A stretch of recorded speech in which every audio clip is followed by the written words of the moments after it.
The Texas Legislature is now walking back an elections change that could have cost counties millions of dollars every year. KENS 5 reporter Andrew Moore explains what went wrong and how they fixed it. Andrew? 2 years ago, the Texas Legislature decided it wanted to make voting machines even more secure, so they decided to require the machines have hard drives that could never be rewritten. For elections offices, that was either going to be impossible or very expensive.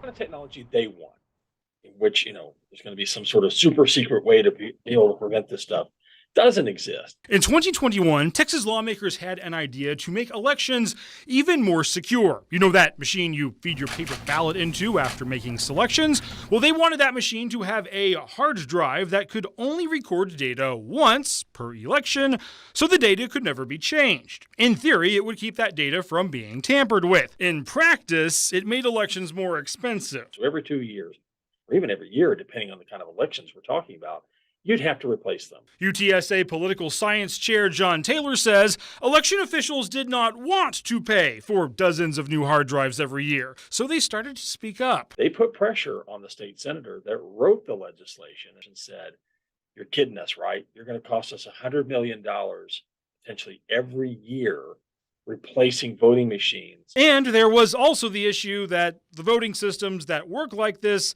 have not been invented yet. So last week, the legislature produced a new version of the law that would let election officials keep using the machines they already have. Taylor says election officials will be relieved, and he says elections will still be safe because those hard drives have never been hacked in the first place. There's no proof that's ever happened.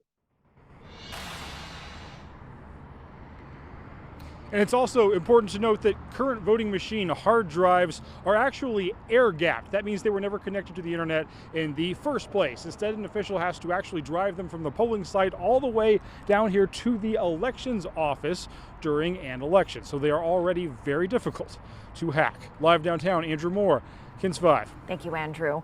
Today, City